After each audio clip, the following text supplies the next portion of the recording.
हे राजा ऊंडो ज्ञान समझ और लीजे, आंध धुंध कोई काम न कीजे, सत सबद की सोजी करिए, उला माय उलझ मत रहिए।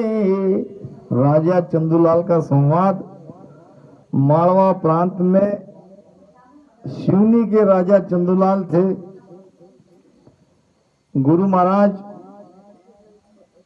राम चौकी से मालवा प्रांत होके उत्तर प्रदेश बरेली की ओर गए।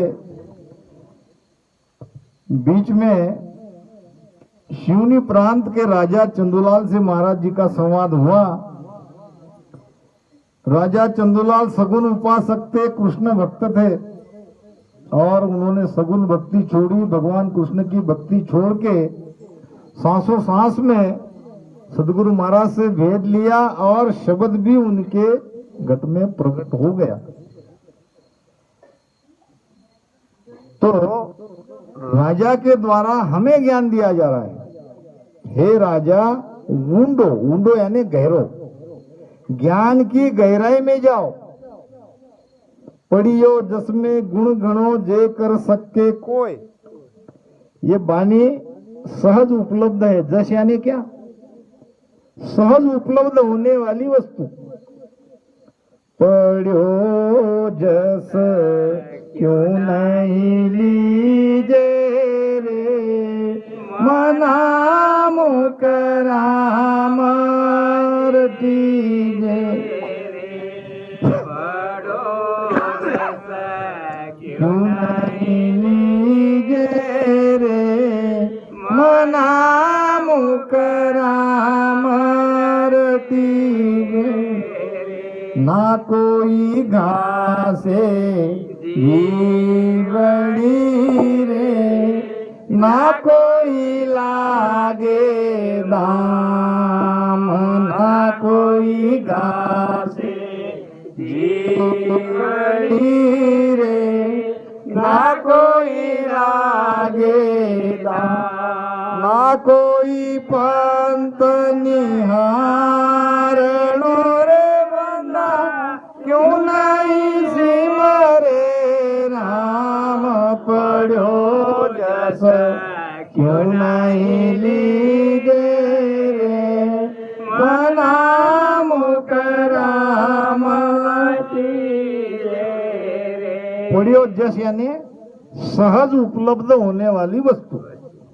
अब ये राम नाम सहज है, सब कोई ले सकते हैं। ना कोई घासे जीभ बड़ी ले। राम राम रटन करने से किसी की जीभ घस गई, सुना क्या?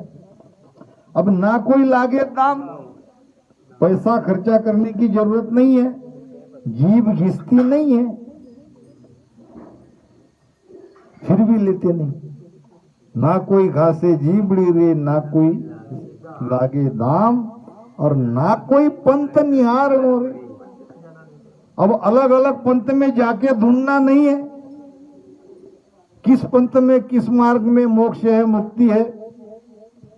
बड़ा आसान सीधा रास्ता हमारे लिए सेठ साहब ने, हमारे सदगुरु, अब क्या सेठ साहब के तो अनंत उपकार है। अब वो अगर नहीं आते राजस्थान से महाराष्ट्र में तो हमें कहाँ मिलती। और वहां से हमारे बंजारा समाज में तो यही गांव है, इसी गांव से हमारी भक्ति प्रारंभ हुई। नहीं तो बंजारे में भी भक्ति नहीं थी। यही है वो महागांव। अब सेठ साहेब, रामपाल जी गुरुजी, साधु राम जी महाराज, देव सिंह जी बापू, विश्राम जी बापू, अब कितने संत होके गए। तो बड़ा आसान है ये राम नाम पढ़ियो जिसमें गुण गणो जे कर सके कोई। कोई अगर सांसों सांस में राम राम भजन करके एक एक स्थान को छेदन कर सकता है तो जुग जुग शोभा रहे, युगो युगो तक तुम्हारी महिमा होगी।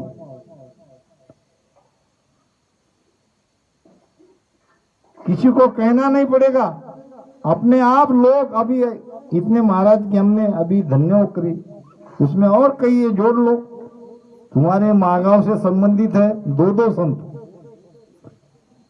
एक तो हमारे बलराम दास जी महाराज, दूसरे हमारे सदगुरु मोहनदास जी महाराज। आज महिमा हो रही कि नहीं? तो वैसी महिमा आपकी भी होगी, चिंता मत करो। जुग जुग शोभा रहे, गुरु रीजे कहूं तोय, गुरु रीजे कहूं तोय, रीज में निज पद पावे। सदगुरु रीजेंगे, बाहर के भी भीतर के भी। बाहर भी सदगुरु है तो भीतर भी सदगुरु बैठा है। और ये सदगुरु रीजेंगे तो आप निज पद में जाओगे, आत्म स्वरूप में जाओगे। उलट चढ़े आकाश फोड़ ब्रह्मांड को जावे, सुखराम कहे सूरा सुनो। भक्ति करने वालों को महाराज शूरवीर कह रहे हैं। सुखराम कहे सूरा सुनो, सत्य वचन ये होय। मेरे वचन ये सत्य है। आपको करना क्या है? करना केवल इतना है, घंटे 2 घंटे 3 घंटे जिसको जितना समय मिले, श्वासों श्वास में मन और सुरती लगा के भजन करना है। मन अलग है, सुरती अलग है, राम राम कर रहे, ये भजन नहीं है। एक भजन तनसु करे, एक भजन मन होए, एक भजन तन मन परे, भजन अखंडित होए। तन मन परे अखंड भजन अगर आपको होना है तो पहले भजन आपको तन से करना पड़ेगा। आसन लगा के बैठ के रसना से धारोधार राम राम करना पड़ेगा। दूसरा भजन मन को भजन में लगाना पड़ेगा। मन और सुरती दोनों श्वास में लगा के भजन करना पड़ेगा। फिर देखो भजन कैसे लगता नहीं, विरह कैसे आते नहीं, प्रेम कैसे आता नहीं। आप पूछो, भजन की कोई भी किसी भी प्रकार की कोई भी समस्या है, निसंकोच पूछो। तुम्हारे समस्या का तुरंत समाधान यहां किया जाएगा।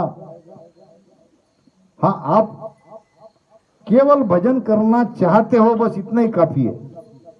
फिर मन नहीं लग रहा है, भजन नहीं हो रहा है, पीठ दुखती है, कमर दुखती है, हाथ पैर दुखते हैं, ये सारी समस्या का समाधान हो जाएगा। आप कहो आके, जब बताओगे नहीं तो कैसे पता चलेगा? तो मन भजन में लगाना पड़ेगा। फिर धीरे धीरे सदगुरु महाराज की कृपा होगी, फिर वो शब्द जगेगा और शब्द के साथ में सुरती लग जाएगी।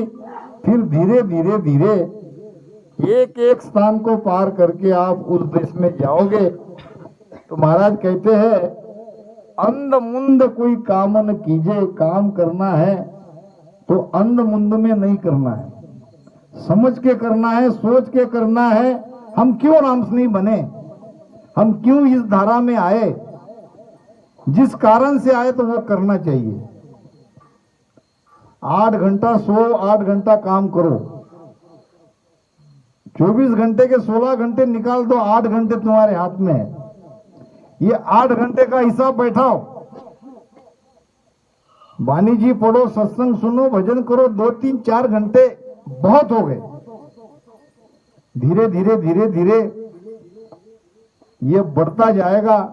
अब 2-3 घंटे अगर नहीं निकालोगे, क्या करे, हो गया, होता नहीं, होता नहीं कहोगे तो होगा नहीं। मन में बिल्कुल ये क्यों नहीं होगा, इनको हो रहा है, उनको हो रहा है, मुझे क्यों नहीं होगा। मन में आप कोई भी बात डालो, अगर मन ने धैर्य खो दिया तो आप भी चले गए। यहां उदाहरण है, बैठा है, भजन की स्थिति नहीं है, फिर भी मैंने देखा है 3-3 घंटे भजन किया है उन्होंने मेरे साथ में बैठ के। तो मन में अगर इतना विश्वास है तो आपको कोई हरा नहीं सकता। मन के हारे हार है, मन के जीते जीत। पहले कह दिया नहीं इतना तो नहीं होगा, मगर थोड़ा सा करता, क्यों नहीं होगा। अब मन को भजन में कैसे लगाना है, बड़ा आसान प्रमाण देके आपको बताता हूं। सब सुन लो, जिसका मन भजन में नहीं लगता है वो मेरी बात सुन लो। मन को भजन में कैसे लगाना है। मान लो किसी ने आपको 500 रुपए की गड्डी दे दी। कितने होते हैं? 500 और 100, 5 लाख। 5 लाख की हुई ना कि 50,000? 50,000 किसी ने दे दिए,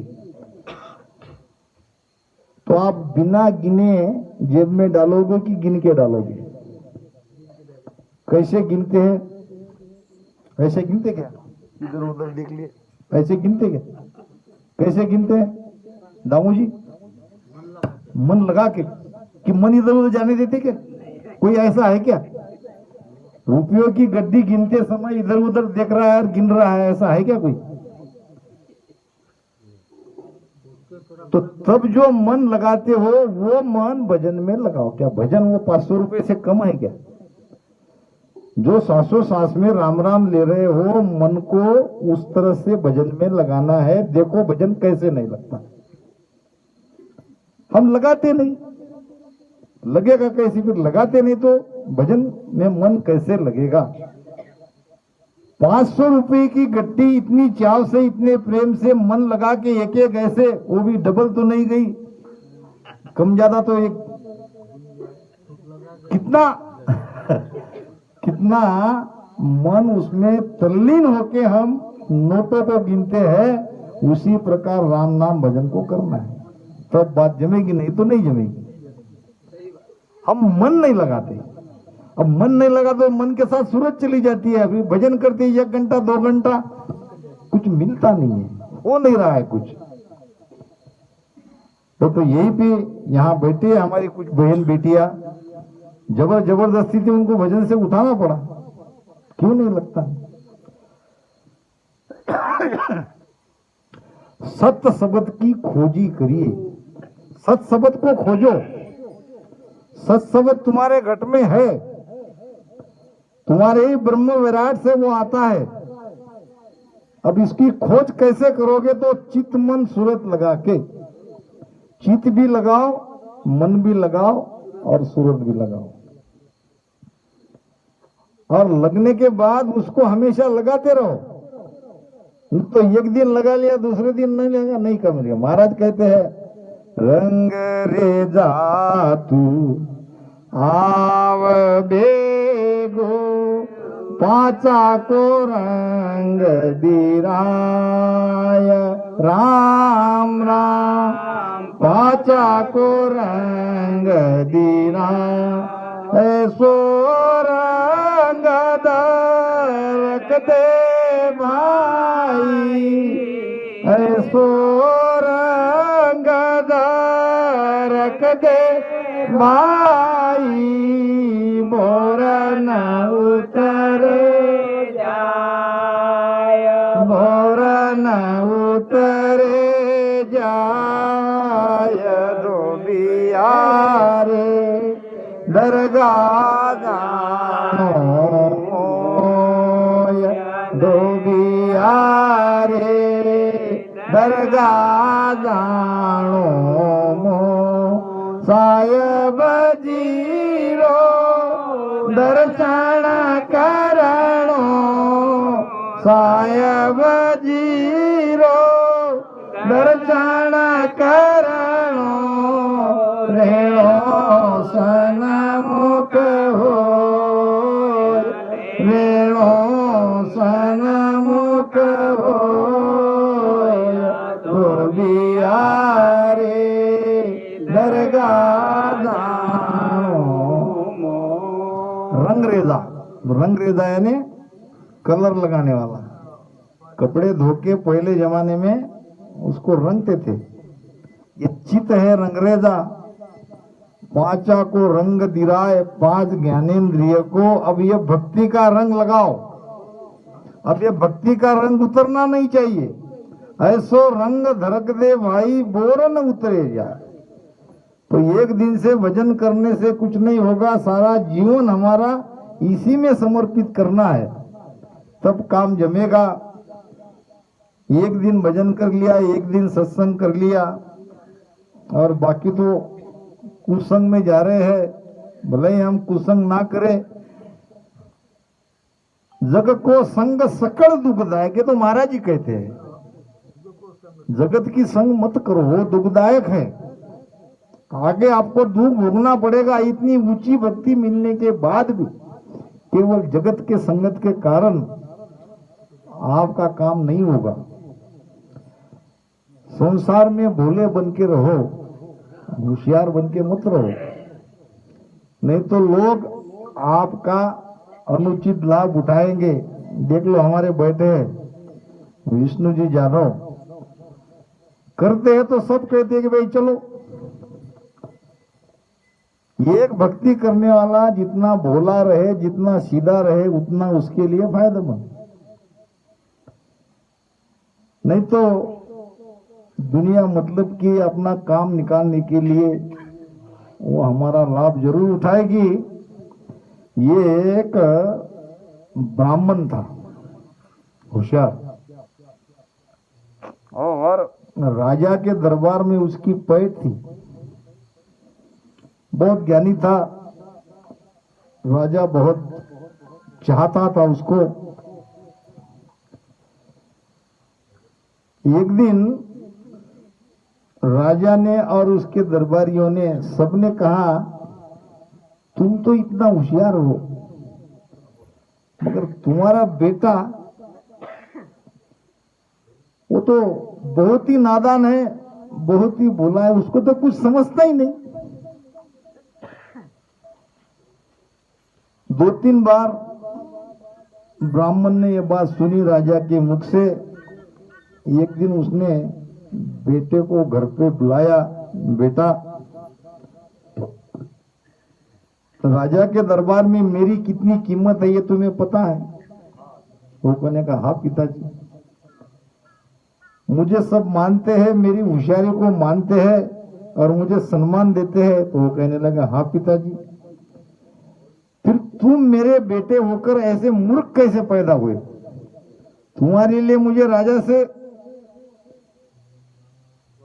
तरह तरह की बातें सुननी पड़ती है। राजा कहते कि तुम्हारा बेटा इतना मूर्ख कैसे, तुम तो विद्वान पंडित हो और तुम्हारे बेटे को कुछ समझता ही नहीं। उसको न सोना समझता है न चांदी समझता है, चांदी को सोना कहता है, सोने को चांदी कहता है। तो राजा ने ये परीक्षा उसकी ऐसी ली कि जहां से वो पढ़ने के लिए जाता था वहां राजा अपने कुछ दरबारियों को लोग बैठते थे और बुलाते थे, बेटा इधर आओ, और कुछ सोना रखते थे, कुछ चांदी रखते थे, और उसको कहते थे बेटा इसमें चांदी कौन सी है और सोना कौन सी है? तो ब्राह्मण का लड़का सोने को चांदी कहता था, चांदी को सोना कहता था। बेटा बरोबर देख। तो वो चांदी की तरफ हाथ लगा के कहता था कि ये सोना है, फिर वो चांदी उसको दे देता था। ऐसे रोज उसकी परीक्षा लेती थी और परीक्षा लेके राजा को उसकी रोज मजाक करने की आदत थी।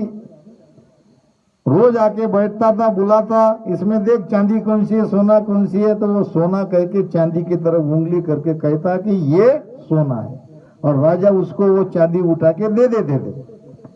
फिर कहा कि तुम्हारे बेटे को चांदी और सोने में फर्क नहीं समझता, कितना मूर्ख है। तो ब्राह्मण ने अपने बेटे को समझाया, बेटा तुमको इतनी भी अकल नहीं है, तू सोने को चांदी कहता है और चांदी को सोना कहता है, और तुम्हारी वजह से मुझे लोगों की सुननी पड़ती है कि तुम इतने होशियार हो और तुम्हारा बेटा इतना मूर्ख, इतना नादान। तो बेटे ने कहा पिताजी आओ इधर, अगर मैं तुम्हारी जैसी होशियारी दिखाता, अलमारी खोली, उसमें चांदी से भरी थी अलमारी, चांदी चांदी थी उसमें, इतनी सारी चांदी जो मैंने कमाई है ये होशियारी से तो कमाई है, मगर तुम्हारी जैसी होशियारी को क्या काम की, तुमने कुछ कमाया आज तक होशियार बन के? अब राजा को अच्छा लगता है, वो मेरा मजाक करते हैं, मेरी हंसी उड़ाते हैं, और मुझे वो कुछ भी समझता नहीं करके चांदी दे देते हैं, और मैं चांदी लेके जाओ गिनो कितने रुपए की चांदी मैंने कमाई। तो भोला बनने में भी फायदा है। जगत में अगर होशियार रहेंगे तो जगत तरह तरह से हमारा लाभ लेंगे, यहाँ जाएंगे, वहां ले जाओ, वहां ले जाओ, वहां ले जाओ, तो ये भजन भक्ति में बाधा है, हमारा इस समय बेकार जाएगा। तो राम सिंह का जीवन भी एक अलग तरह का जीवन है। एक अपने काम में तो उसको काम तो करना ही पड़ेगा, बैठ कर तो खाना नहीं है, और काम करते हुए भी हम शरीर को नींद के द्वारा आराम देते हुए भी भजन भक्ति करके जीते जी अमर लोक में जा सकते हैं। केवल जाने का इरादा चाहिए, मन में वो अगर निर्णय हो गया तो फिर समय निकलेगा और सारी बातें जमेगी। तो महाराज कहते हैं कि उस सत्सबत को आप खोजो, सत्सबत जगह बिना आप निश्चिंत मत रहो।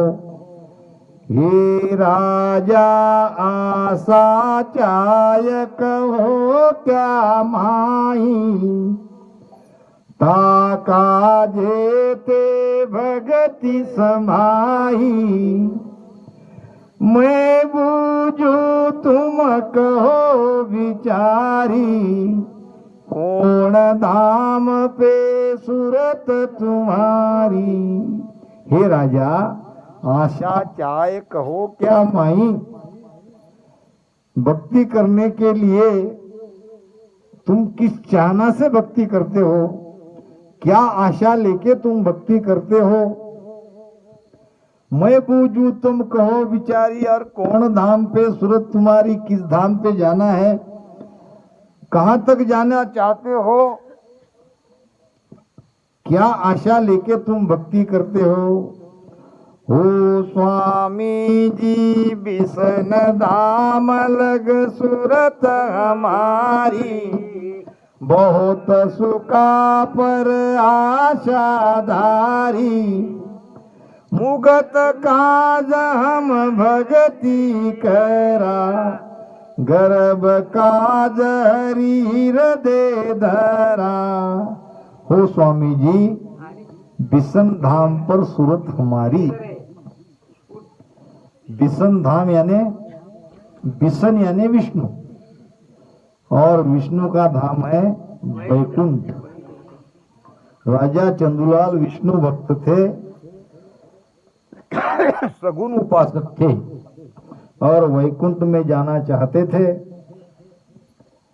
बिसन धाम पर सूरत हमारी, बहुत सुखा पर आशाधारी, यानी बहुत सुख मुझे मिलना चाहिए, इसलिए मैंने भक्ति करी। मुकत काज हम भक्ति करा, गर्भ काज हरि हृदय धरा, यानी मुक्ति मिलनी चाहिए। 4 प्रकार की मुक्ति है, श्लोकता, समीपता, सायुजता और स्वरूपता, ये 4 मुक्ति है। भगवान वैकुंठ, भगवान विष्णु की वैकुंठ की, तो गर्भ में मैं वापस ना आऊं और मेरी जीवात्मा मुक्त हो जाए, मुझे भी वैकुंठ की प्राप्ति मिले, इस कारण मैं भक्ति करता हूं। हे राजा सुख की लार दुख सुन होई, गर्भ मुक्त लग मिटे न कोई, विष्णु धाम लग काल ग्रासे, काम क्रोध दोनों रहे बासे। हे राजा, आप सुख प्राप्ति के लिए भक्ति कर रहे हो, ये तो ठीक है, मगर जहां सुख है, सुख के पीछे दुख आएगा। अगर दुख नहीं आता है तो सुख की कोई कीमत नहीं रहेगी। सुख की कीमत तो वो एक दुखी ही जानता है। जिसके जीवन में दुखी दुख है, उसको अगर थोड़ा सा सुख मिलता है तो सुख क्या है ये उसको ही पता है। सुखी लोगों को सुख का पता नहीं है। सुखी क्या जाने सुख का पता, सुख का पता तो दुखी जानते हैं। सुख दुख धूप छांव के जैसा है, अंधेरे उजाले के जैसा है। तो सुख मांगोगे तो दुख मिलेगा, दुख मांगना नहीं पड़ेगा। सुख के पीछे दुख, दुख के पीछे सुख, सुख के पीछे दुख, ये तो रोटेशन चलता ही है। हे राजा, सुख की लार दुख सुन होई, और गर्भ मुक्त लग मिटे न कोई। अब ये दुख कब मिटेगा? हमारे अंदर जो दुख है, कोई तन दुखी है, कोई मन दुखी है, कोई धन दुखी है, कोई पद दुखी है, दुखी दुखी है ना। सर्व दुखी लो, सर्व दुखी लो, सर्व दुखी लो, सर्व दुखी लो। तन दर सुखियान कोई बे, तन दर सुखियान कोई बे।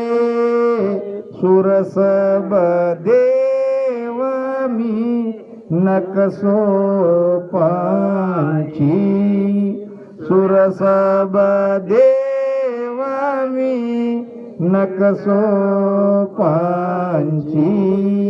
सब में दुबद्या होई रे, सब में दुबद्या होई रे। एक साथ में निर्णय महाराज ने कर दिया, सर्व दुखी लो, सर्व दुखी लो, जाओ। सभी दुखी है। दुखी कहने वाले भी दुखी है और सुखी कहने वाले भी दुखी है। तंदर सुखिया न कोई भी। जिन्होंने शरीर धारण किया है वो सब दुखी है। हाँ, दुख के प्रकार अलग है। कोई किस कारण से दुखी है, कोई किस कारण से दुखी है, वो बात अलग है। हमारे समर्थ रामदास स्वामी ने भी कहा है कि जगी सर्व सुखी असा कौन आहे। प्रश्न है, कोई नहीं। विचारी मना है तूच शोधू पाए, यानी तुम ही खोजो कौन सुखी है। कोई सुखी नहीं है। तंदर सुखिया न कोई भी। अब फिर सुखी कैसे बनेंगे? सुख प्राप्ति के कोई उपाय है क्या? ये जो बौद्ध धर्म बना है वो उसका सूत्र यही है।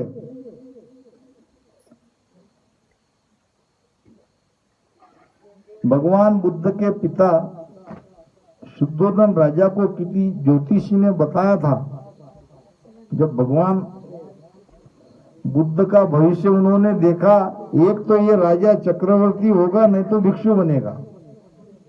अब राजा का बेटा था, दो तीन बात इसके सामने नहीं आना चाहिए जो कि आई।